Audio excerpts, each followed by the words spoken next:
चलो जी, जो अपनी एक रिएक्शन बच रही है फ्री रेडिकल में, वो वुड्स रिएक्शन है। ठीक है, वुड्स रिएक्शन फ्री रेडिकल की जैसी रिएक्शन, तो उसके साथ ही पढ़ना है। ठीक है, और उसके साथ ही लिख लेना। ठीक है, वुड्स रिएक्शन क्या है बेटा, देखो ध्यान से। इस रिएक्शन में हम क्या करते हैं बेटा, ये एल्काइल हैलाइड की रिएक्शन है। किसकी रिएक्शन है? एल्काइल हैलाइड की। इस रिएक्शन में अपन क्या करते हैं बेटा, जैसे अपने पास है आरएक्स, कितना है बेटा? आरएक्स, एक एल्काइल हैलाइड है। इसको हम सोडियम इन ईथर में डालते हैं, सोडियम इन ईथर में।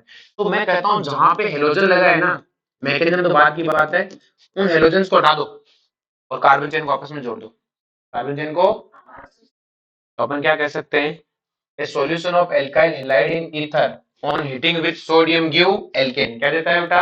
एल्केन। और दुगने कार्बन करेगा। तो वुड्स की पहचान क्या है? जस्ट दुगने कार्बन हो गए, एल्काइल हैलाइड। ये काम वुड्स करवा सकता है। एल्काइल हैलाइड में जस्ट दुगने कार्बन हो जाए तो क्या है? वुड्स। एक कार्बन बढ़ाना हो तो केसीएल, है ना? बोलो, जैसे अपने पास रिएक्शन है, मैकेनिज्म देखो क्या है।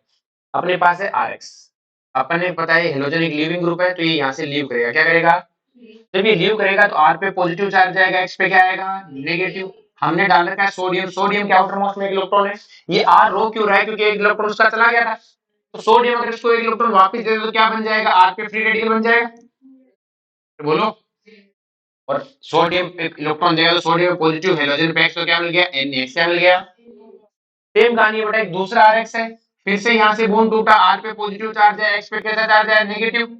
और हमने एक सोडियम डाला, सोडियम एक इलेक्ट्रॉन इसको दे दे, तो पॉजिटिव चार्ज एक इलेक्ट्रॉन लेके फ्री रेडिकल, दो इलेक्ट्रॉन लेके नेगेटिव चार्ज आता है। सोडियम के आउटरमोस्ट में इलेक्ट्रॉन है, ऑक्साइड। सोडियम कौन से लेने लगा? हाँ हाँ, तो Na, तो एक्स पे नेगेटिव पहले से है, एक्स को एक्स तो आर से सीन के लाए, सीन के लाए, तो ये बन गया NX। आर पे क्या है? Free radical. हमारे पास आर पे दोनों पे फ्री रेडिकल, और फ्री रेडिकल बॉन्ड बनाएंगे, क्या बना लेंगे? आर। अरे बोलो, तो रिएक्शन क्या है? हेलोजन हटाओ, उसी जगह पे कार्बन चेन को जोड़ दो। जैसे ये है, तो एक्स को हटाओ, ऐसे सी से दो बार जोड़ दो। सेम कहानी यहाँ पर है। अब एग्जामिनर ने हमें कहा ये कंपाउंड है, जैसे ये है, तो आपको क्या करना है? ये लिखो, दो बार लिखो, और दोनों को वहीं से जोड़ो जहां से हेलोजन हटाए। फिर बोलो, आगे बात सुनो। तो वुड्स की पहचान क्या है? दुगने कार्बन है बनेंगे। अब इस रिएक्शन का ड्रॉबैक क्या है? पहला ड्रॉबैक क्या है बेटा, इस मेथड में मेथेन नहीं बना सकते। क्यों? कम से कम दो कार्बन चेन तो आपस में जुड़ेंगी, और मिनिमम एक कार्बन चेन होती है। दूसरा बेटा क्या है कि odd number of alkene can not be form. Odd number of alkene को अच्छे से नहीं बना सकते। कि सर क्यों? जैसे मान लो मैंने दो रिएक्शन, इन दोनों की रिएक्शन कराई आपस में, अगर CH3X लूं तो हो सकता है ये खुद के साथ रिएक्शन कर जाए। भाई मैंने तो सोडियम नीचे डाल रखा है, ये C2H5 खुद के साथ रिएक्शन कर ले, और पॉसिबल है कि ये दोनों आपस में रिएक्शन कर ले, तो आपके पास मल्टीपल प्रोडक्ट बनते हैं। तो इंडिविजुअल ओड वाला बनाना मुश्किल है। जस्ट दुगने करना तो भाई, जैसे अगर मान लो इस वाले रिएक्शन में मैंने सिर्फ ये लिया था, तो यही प्रोडक्ट बनेंगे। लेकिन अगर मैं दोनों को मिक्स कर दूं, तो हमारे पास मिक्सअप ऑफ प्रोडक्ट मिलेंगे। ये खुद के साथ रिएक्शन कर ले, ये खुद के साथ कर ले, ये दोनों आपस में रिएक्शन कर ले। इसलिए ओड बनाना अच्छा ही बात है नहीं है। इसलिए इससे हमें हमेशा सिमेट्रिकल एल्केन बनाने की कोशिश करते हैं। कैसे बनाने की कोशिश करते हैं? सिमेट्रिकल। जैसे एग्जामिनर ने हमें ये क्वेश्चन दिया और पूछा कि इसे वुड से बनाया है, तो बताओ क्या यूज किया होगा। तो आपको सिमेट्रिकल बनाना है, बीच में से तोड़ो, यही होना चाहिए।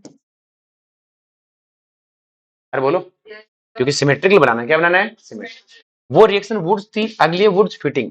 वुड्स फिटिंग रिएक्शन क्या है? ये अपने पास आरएक्स है। क्या है बेटा? इस आरएक्स में अपने क्या किया बेटा? बेंजीन एक्स लिया, बेंजीन ने, और हमने इसमें सोडियम इथर डाल दिया। क्या डाल दिया? सोडियम इन। सेम ही तो रिएक्शन है, आरएक्स आरएक्स का। अब सोडियम एक क्या है? एलिफेटिक, और एक क्या है? एरोमेटिक। और ये वुड जो फिटिंग ने मिलके दी, दोनों जगह से हेलोजन हटाओ और क्या जोड़ दो? आर। तो ये क्या होगी? वुड जी फिटिंग। और फिर वुड रोटी खाने चला गया। वुड कहां चला गया बेटा? रोटी खाने। पीछे से फिटिंग ने खुद की रिएक्शन करवा ली, उसने दो एरोमेटिक में आपस में क्या करवा दी? रिएक्शन। तो दो एरोमेटिक चेन है, उसमें सोडियम डाला इन ईथर, वो जहां हेलोजन वहां से वो जुड़ गई। अब इस दोनों रिएक्शंस की ज्यादा अपने सिलेबस में डिटेल्स नहीं है, तो बस ऊपरी ऊपरी पूछता है। आपको लग जाए 10 दुगुने कार्बन करना है फिटिंग, तो ध्यान रखना नाम बहुत इंपॉर्टेंट है। ये फिटिंग, ये वुड्स, वो वुड्स फिटिंग।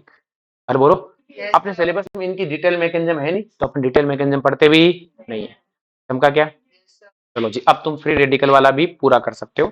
उसमें कोल्बे वाले क्वेश्चन में शायद दिक्कत आ रही होगी ना, तो कोल्बे वाले क्वेश्चनों में दिक्कत मत लो। देखो ध्यान से, ये कोल्बे वाले रिएक्शन में आपको क्या सिखाया था बेटा, जैसे मैंने कहा इसका कोल्बे कराना है, तो कोल्बे में आपको क्या सिखाया हुआ है कि सर जहां पे CO2 उसे उड़ा दो और उस जगह क्या बनेगा, फ्री रेडिकल। क्या बनेगा भाई, आपको कोल्बे में ये सिखा रखा है कि RC डबल बॉन्ड OH है। मैंने कहा इसका कोल्बे कराना है, तो CO2 दो मोल लो, CO2 उड़ा के RR जोड़ दो, ये सिखाया कोल्बे में। लेकिन एक ही कंपाउंड में अगर दो कार्बोक्सिलिक एसिड मिल जाए तो दो लेने की जरूरत क्या है, अरे बोलो। तो इसे हीट करो, यहां से भी CO2 उड़ा दो, यहां से भी CO2 उड़ा दो, जहां से CO2 उड़ाते वहां क्या बना दो, फ्री रेडिकल, और फिर आपस में जोड़ो, ट्रिपल बॉन्ड बन जाएगा। अरे बोलो, ये क्यों बाहर से किसी को बुलाएगा भाई, ऐसी रिएक्शन में तो भाई CO2 उड़ने के बाद दो मोल लेने की जरूरत है। एक ही कंपाउंड में अगर दो कार्बोक्सिलिक एसिड तो बाहर से लेने की जरूरत है। आई बात में, अब पूरा का पूरा करना, ठीक है। चलो